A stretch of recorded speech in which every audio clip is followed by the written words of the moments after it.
महत्त्वाच्या बातमीने आपण सुरुवात करूयात। एका विशिष्ट इमारतीमध्येच ट्रान्झिटचं घर द्यावं अशी मागणी करत बीडीडी चाळवासियांनी दाखल केलेली याचिका मुंबई उच्च न्यायालयानं फेटाळून लावली आणि त्यामुळे आता म्हाडानं या रहिवाशांसाठी शिवडी इथल्या बॉम्बे डाईंग आणि ज्युबली मिल संक्रमण शिबिरात दिलेल्या घरातच या रहिवाशांना जावं लागणार आहे। हायकोर्टाच्या निर्णयामुळे नामजोशी मार्ग इथल्या बीडीडी पुनर्विकासाचा मार्ग मोकळा झाला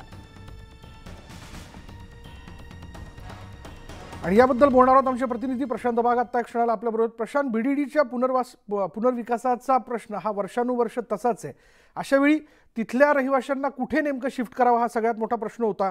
न्यायालयाचा हा निर्णय महत्त्वाचा म्हणता येईल का? विशाल, न्यायालयाचा निर्णय हा महत्त्वाचा म्हणता येणार नाही, तर हा माइलस्टोन निर्णय नक्कीच म्हणता येईल आपल्याला। पण हा निर्णय हा ऐतिहासिक निर्णय एवढ्यासाठी असतो की बीडीडीचा पुनर्विकास हा प्रश्न जो आहे तो अनेक वर्षांपासून प्रलंबित होता। तुला माहिती आहे, नामजोशी मार्ग या ठिकाणी 32 बीडीडीच्या चाळी आहेत आणि 2 टप्प्याच्या पुनर्विकासाचं काम होतं। त्यातल्या 10 चाळी तोडून 7 विंग सुद्धा तयार केले जाण्याचा आता निर्णय हा जो घेतला गेला होता प्रयत्न मोकळा आला। पण रहिवाशांनी जो केलेला विरोध होता, म्हणजे रहिवाशांनी म्हणजे चाळ क्रमांक 13 आणि 15 या 2 चाळीतल्या रहिवाशांनी घरं रिकामी करत केली नव्हती, त्यामुळे हा पूर्णपणे प्रकल्प रखडला होता। बोहरी मदानी इमारत जी त्या भागात आहे, या इमारतीतल्या रहिवाशांना स्थलांतरित करण्याचा सुद्धा प्रयत्न करण्यात आला, पण त्यावेळेस प्रचंड मोठा संघर्ष झाला होता। आणखी बीडीडी चाळ क्रमांक 13 आणि 15 पुनर्विकास याला सगळ्यात मोठा हा रोडा होता। त्यामुळे हायकोर्टामध्ये गेलेले रहिवासी, हायकोर्टामध्ये मांडली गेलेली बाजू आणि हायकोर्टानं दिलेला निर्णय हा माइलस्टोन निर्णय आपल्याला नक्कीच म्हणता येईल। महाराष्ट्रातल्या ट्रान्झिट रद्द करून शिवडी या बाधितांच्या ट्रान्झिटची आता व्यवस्था केली आहे। आता या ठिकाणी जे आहे, जे प्रतिज्ञापत्र विनायक आपटे यांनी सादर केलं होतं हायकोर्टात, आणखी या विनायक आपटे यांनी सादर केलेल्या प्रतिज्ञापत्राच्या आधारावरच हायकोर्टानं या स्थानिक रहिवासी जे आहेत 13 आणि 15 क्रमांकाचे त्यांची याचिका फेटाळलेली आहे आणि हायकोर्टाच्या याच निर्णयामुळे नामजोशी मार्ग येथील बीडीडीचा पुनर्विकासाचा मार्ग मोकळा झालाय।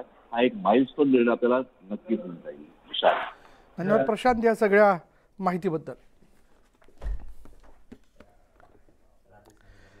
म्हाडाने कोकण मंडळाच्या घरांची सोडत काढण्याचा निर्णय घेतला। जवळपास 5000 घरांची सोडत कोकण मंडळाकडून ऑक्टोबर महिन्यात दसऱ्यानंतर पार पडली जाणार आहे। 26 ऑक्टोबरला ही सोडत काढली जाणार असून 11 सप्टेंबरपासून अर्ज करता येतील।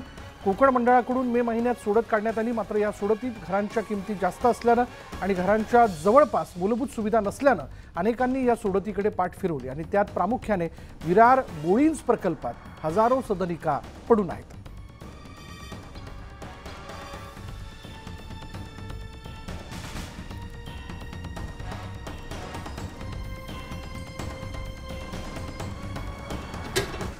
दुसरीकडे म्हाडाच्या मुंबई मंडळाची घरं सर्वसामान्यांच्या आवाक्याबाहेर असल्याच्या तक्रारी असतानाच सोडतीमधील महागडी घरं आमदारांनाही परवडत नसल्याचं चित्र आहे।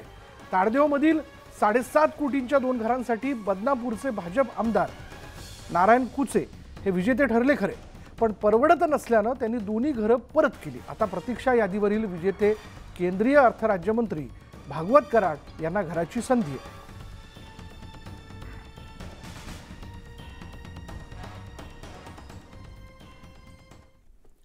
आता बातमी आहे संभाजीनगरमधून। संभाजीनगरमध्ये 2 गटांमध्ये तुफान हाणामारी झाली। प्रेम प्रकरणाच्या वादातून ही हाणामारी झाल्याचं बोललं जाते। यानंतर पोलीस घटनास्थळी दाखल होण्याआधीच हाणामारी करणारे युवक फरार झाले। पोलिसांकडून तरुणांचा शोध सुरू असून परिसरात तणावपूर्ण वातावरण आहे।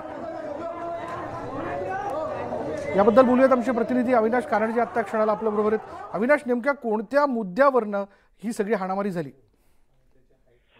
नक्कीच जाधववाडी परिसरामध्ये, संभाजीनगर शहरामध्ये जाधववाडी परिसर म्हणून आहे, ज्या जाधववाडी परिसरामध्ये रात्री एका मंदिरामध्ये आरती चालू होती, काही भजनाचा कार्यक्रम चालू होता, सर्व लोक जमलेले होते। मात्र त्याच वेळेस 2 तरुणांमध्ये पहिली शाब्दिक बाचाबाची झाली आणि नंतर त्यांच्यामध्ये वाद झाला।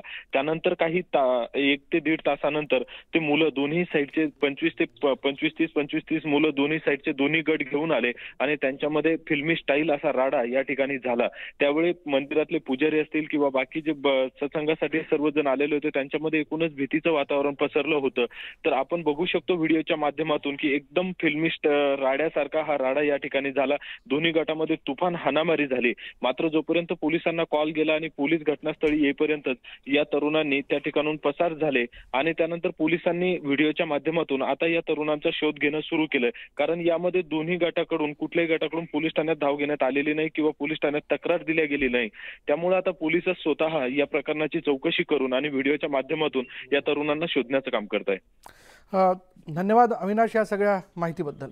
त्यामुळे संभाजीनगरमधला ह्या सगळ्या राड्यानंतर जे तरुण यामध्ये हाणामारी करण्यासाठी होते, जो गट होता, त्याचा शोध आता घेतला जातोय.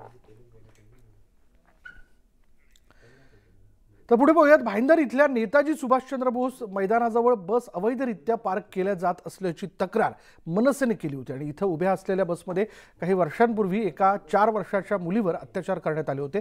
या अवैध पार्किंगबाबत तक्रार करूनही प्रशासनानं दखल न घेतल्यानं अखेर मनसेनं 3 बसेसची तोडफोड करत खळखट्याक आंदोलन केलं.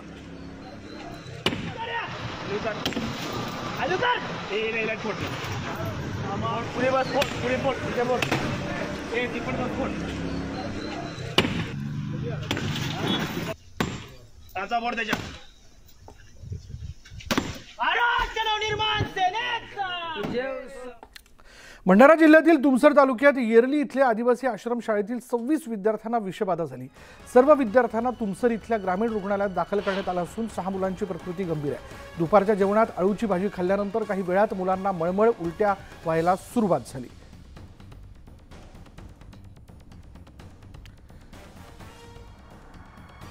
त्यामुळे दुपारच्या जेवणानंतर या मुलांना विषबाधा झाली. जेवणातनं विषबाधा झाल्या कारणाने या मुलांना म्हणजे 26 विद्यार्थ्यांना ही विषबाधा झाल्याचं कळतंय. 6 मुलांची प्रकृती गंभीर आहे. भंडारा जिल्ह्यातल्या तुमसर तालुक्यात येरली इथल्या आदिवासी आश्रमशाळेत हा सगळा प्रकार घडलेला आहे. यात 6 मुलांची प्रकृती गंभीर आहे.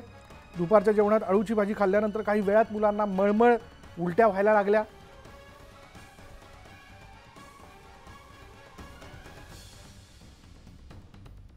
एकामागे एक मुलांना उलट्या होत असल्यानं सर्व मुलांना रुग्णालयात दाखल करण्यात आलं. त्यामुळे अर्थात हा आता पुन्हा एकदा आदिवासी आश्रमशाळेतील मुलांना जे जेवण दिलं जातं त्याची गुणवत्ता, त्याचा दर्जा आणि ते खरंच सकस असतं का, किंवा ज्या पद्धतीने ज्या ठिकाणी ते बनवलं जातं ते स्वयंपाकघर स्वच्छ असतं का, हा देखील एक मुद्दा या सगळ्याच्यातनं समोर आला. पुढे पुढे ठाणे महानगरपालिकेच्या कळवा इथल्या छत्रपती शिवाजी महाराज रुग्णालयात झालेल्या 18 रुग्णांच्या मृत्यू प्रकरणी चौकशी समिती नेमण्यात आली. या चौकशी समितीचा अहवाल आज येण्याची शक्यता आहे. रुग्णांच्या मृत्यूमागे हॉस्पिटल प्रशासनाची चूक होती की त्यांचे मृत्यू हे नैसर्गिकरित्या झाले हे या अहवालात स्पष्ट होईल.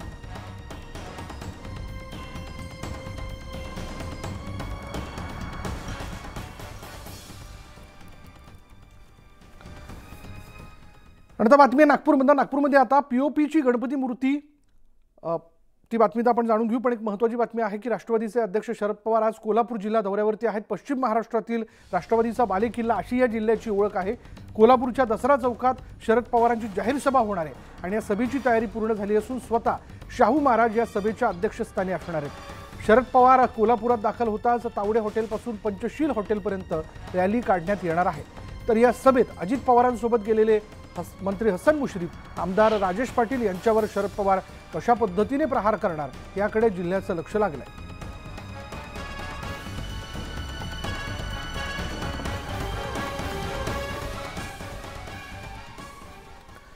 पुढे कोल्हापुरात शुक्रवारी शरद पवारांची सभा होणार असून तत्पूर्वीच हसन मुश्रीफ पवार कुटुंबियांच्या रडारवरती आलेले कार्यकर्त्यांची मतं जी आहेत ती जाणून घेऊन शरद पवारांनी मुश्रीफांना उमेदवारी दिली. मात्र त्यांनी त्याची परतफेड फोडाफोडीच्या राजकारणात अजित पवार गटात जाऊन केल्याचा गंभीर आरोप रोहित पवारांनी मुश्रीफांवर केलेला आहे. पवार कुटुंबियांच्या रडारवर मुश्रीफांकडून पवारांचा विश्वासघात, रोहित पवारांचा घणाघात. येवला बीड नंतर आता कोल्हापुरात शरद पवार सभा घेत आहेत. शुक्रवारी मुश्रीफांच्या गडात शरद पवारांची वादळी सभा होण्याची शक्यता आहे. त्या सभेच्या पार्श्वभूमीवर आता मुश्रीफ हे पवार कुटुंबाच्या निशाण्यावर आले. असं मानलं जातं की सुरुवातीला स्थानिक कार्यकर्त्यांच्या विरोधाच्या पार्श्वभूमीवर देखील वेळोवेळी हसन मुश्रीफांना शरद पवारांनी राजकीय पाठबळ दिलं. पण नुकत्याच राष्ट्रवादीत पडलेल्या उभ्या फुटीत मुश्रीफांनी शरद पवारांची साथ सोडत अजित पवारांसोबत घरोबा केला आणि लगोलग सत्तेत मंत्रिपदही मिळवलं. त्यामुळे आता स्थानिक कार्यकर्त्यांसह शरद पवार गट समर्थकांकडून मुश्रीफांविरोधात रोष उफाळून येतोय।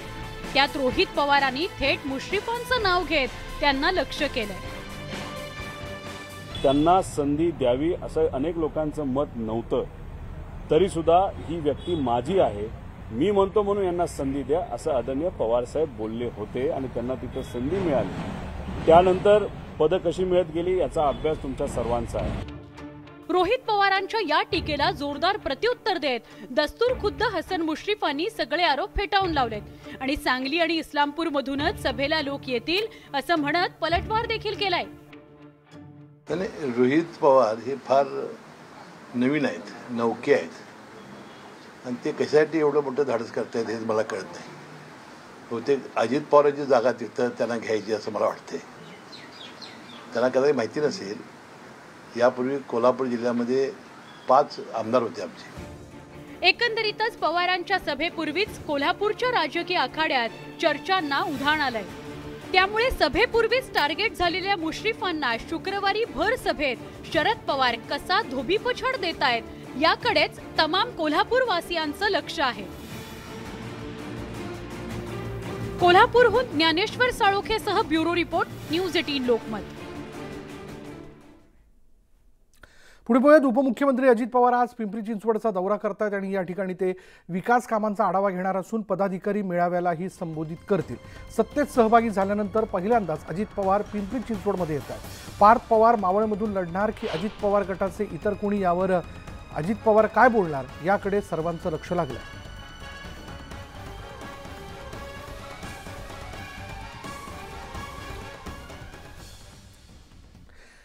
कोल्हापुरात मुलींच्या छेडछाडीचे प्रकार सुरूच आहेत। सानेगुरुजी वसाहत परिसरात मुलीला छेडणाऱ्या एकाला चांगलाच चोप देण्यात आला। मध्यवर्ती बस स्थानक परिसरातील घटना ताजी असतानाच हा प्रकार घडल्यानं खळबळ उडाली आहे। निहाल नालबंद आणि आयन शेख अशी छेड काढणाऱ्या दोघांची नावं असून त्यांच्यावर जुना राजवाडा पोलीस स्टेशनमध्ये गुन्हा दाखल करण्यात आला। या परिसरातील एका 14 वर्षीय मुलीची शाळेला जाताना पाठलाग करत ते छेड काढत होते। याविषयी आपण बोलणार आहोत। आमचे प्रतिनिधी ज्ञानेश्वर साळोखे आत्ता क्षणाला आपल्याबरोबर आहेत। ज्ञानेश्वर, कोल्हापुरात मुलींच्या छेडछाडीचे प्रकार पुन्हा एकदा मोठ्या प्रमाणात वाढताना दिसत आहेत, काय माहिती याबद्दल? सानेगुरुजी परिसरातली ही घटना आहे। 14 वर्षीय ही शाळकरी मुलगी होती आणि ती शाळेला जात असताना तिची वारंवार दोघे तरुण आहे ते छेड काढत होतं। हा सगळा प्रकार आहे ते परिसरातल्या तरुणांना समजल्यानंतर तरुणांनी या दोघांना समजही दिली होती, मात्र हा प्रकार थांबला नाही। त्यानंतर मात्र संतप्त झालेल्या या भागातल्या नागरिकांनी या दोघांना चांगलंच चोप दिलेलं आहे आणि त्यांना जुना राजवाडा पोलिसांच्या ताब्यात दिलेले। या दोघांच्या वरती आता जुना राजवाडा पोलीस ठाण्यामध्ये गुन्हा दाखल झालेले आहेत। खरं तर आपल्याला माहिती आहे की कोल्हापुरातली ही तिसरी घटना आहे। मध्यवर्ती बस स्थानक परिसरामधली घटना ताजी असतानाच ही पुन्हा एकदा घटना घडल्यामुळे एकच खळबळ उडाल्याचं पाहायला मिळते। त्यामुळे कोल्हापुरातल्या मुली सुरक्षित आहेत का असा सवाल आहे तो या ठिकाणी उपस्थित होताना आपल्याला पाहायला मिळते। काही दिवसापूर्वीच मिरजकर चक्की परिसरामध्ये सुद्धा अशाच पद्धतीची घटना घडली होती। त्यावेळी स्वतः मुलींनीच त्या तरुणाला चोप दिला होता, तर मध्यवर्ती बस स्थानक परिसरात सुद्धा नागरिकांनी एका तरुणाला चोप दिला होता। ती घटना ताजी असतानाच अशा पद्धतीच्या घटना कोल्हापूरमध्ये घडताना पाहायला मिळतात। त्यामुळे मुलींच्या सुरक्षिततेचा प्रश्न आहे तो कोल्हापूरमध्ये उपस्थित होताना पाहायला मिळते। त्यामुळे आता पोलीस प्रशासन काय पावलं उचलते तेच पाहणं आता महत्त्वाचं असणार आहे। धन्यवाद ज्ञानेश्वर या सगळ्या माहितीबद्दल। त्यामुळे पोलिसांनी वेळोवेळी या सगळ्या घटनांची दखल घेत कारवाई करणं फार आवश्यक असणार आहे। शिवाय गस्त वाढवणं, ज्या परिसरात अशा घटना घडत आहेत तिथे गस्त वाढवणं हा देखील महत्त्वाची अंमलबजावणी ठरू शकेल। यानंतर इथे वेळ झाली का ब्रेकची। ब्रेक घेऊयात, पहा फक्त न्यूज 18 लोकमत।